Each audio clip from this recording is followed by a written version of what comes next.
I thought my English was pretty good until I got stuck at an airport at 2 in the morning. Oh, no. Yeah, my flight was delayed. Mhm. Not perfect English. Human English. Nervous English. Sleepy English. Happiness activities English. Please never let me forget that. Never.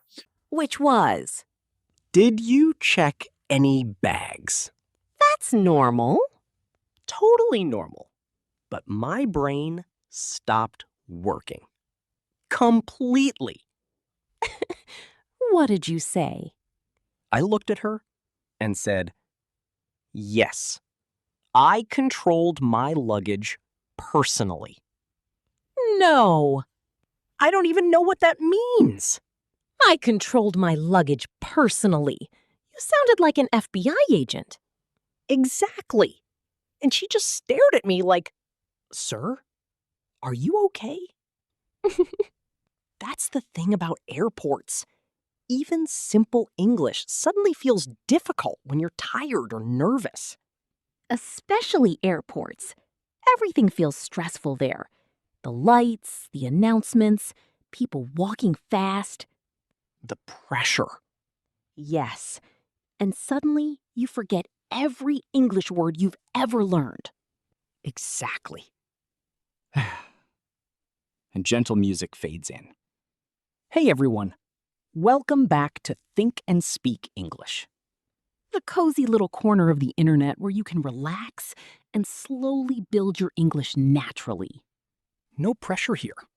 No tests. Just conversations. Real stories. And useful English you can actually imagine using. Tonight, we're going to the airport. Emotionally and linguistically. Hopefully not physically. Honestly, airports are perfect for learning English because the conversations are short, repetitive, and very human. And awkward. Very awkward. Especially when someone asks you a question and your brain suddenly becomes soup. That happened to me in Seoul once. What happened?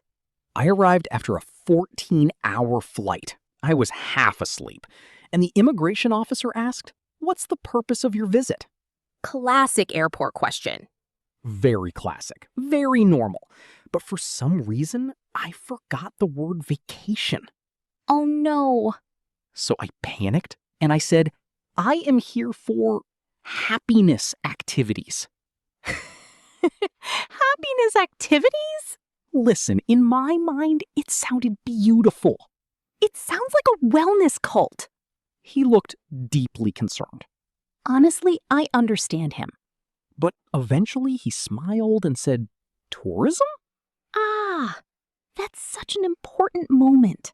Yeah. Because native speakers often help you. They don't expect perfect English. Exactly. That fear we have that every mistake is a disaster. Most of the time, it isn't. People usually just want communication. That's comforting. Very. Okay, so let's imagine this. You arrive at the airport. You're nervous. Maybe it's your first international trip. Your phone battery is dying. You haven't slept. And somehow your passport suddenly feels impossible to find. Even though it was literally in your hand 2 seconds ago. That airport magic. So first, check in. One of the most common questions is, can I see your passport? Simple, short, very useful. You can answer, sure, of course. Here you go. Here you go is such a warm little phrase. It really is. Native speakers use it constantly when handing something to someone. Your passport, your credit card, coffee.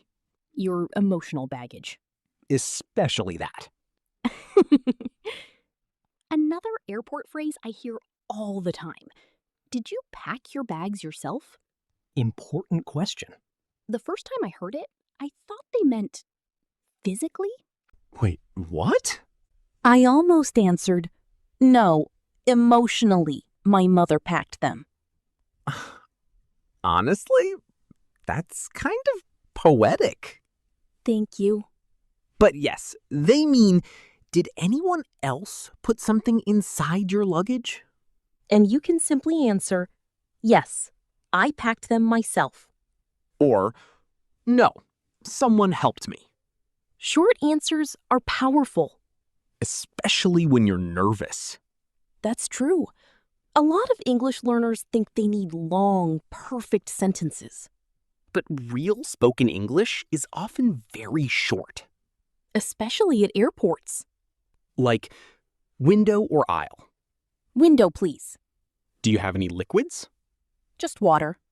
How many bags? Just one. Tiny sentences. Real communication. Actually, I had a very embarrassing airport moment with the word aisle. Oh, I'm listening. The airline worker asked, window or aisle? Mm-hmm.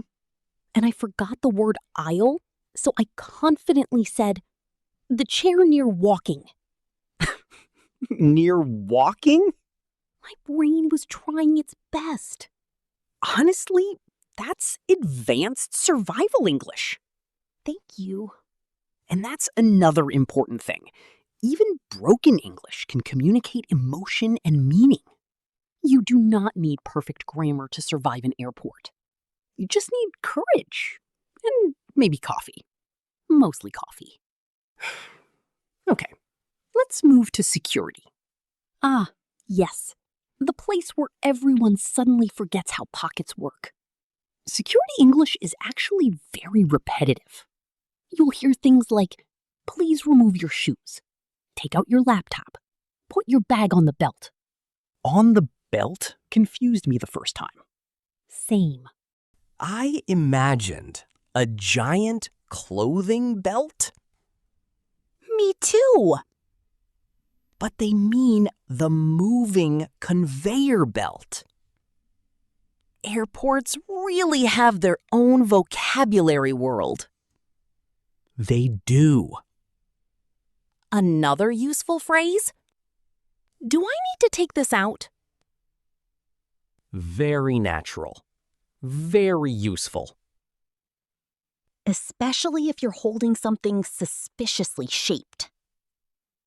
Like my tangled charger bag that always looks illegal. Every traveler has one. And if you don't understand something, you can say, sorry, could you repeat that? Beautiful sentence. One of the best English learning sentences ever. Because confident people ask for clarification. Exactly. Native speakers do it too. All the time. Sometimes I think learners imagine native speakers communicate perfectly 24/7.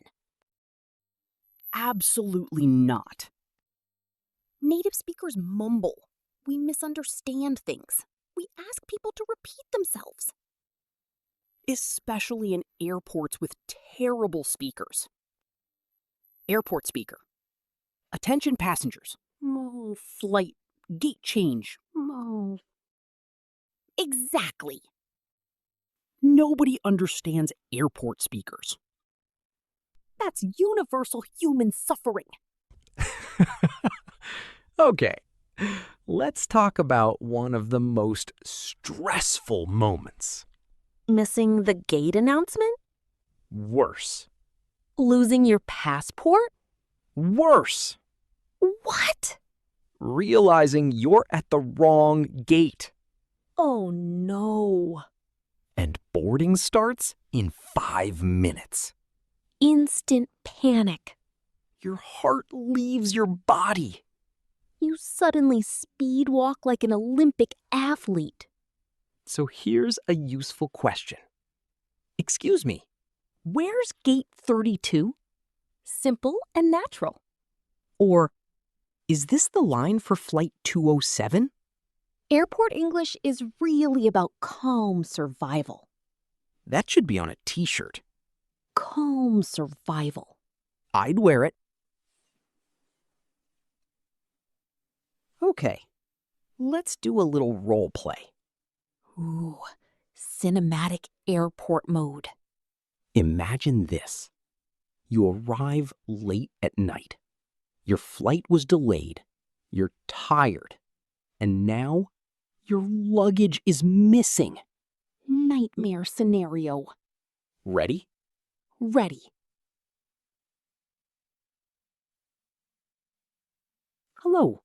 How can I help you? Hi, I think my suitcase is missing. I'm sorry to hear that. What does your suitcase look like?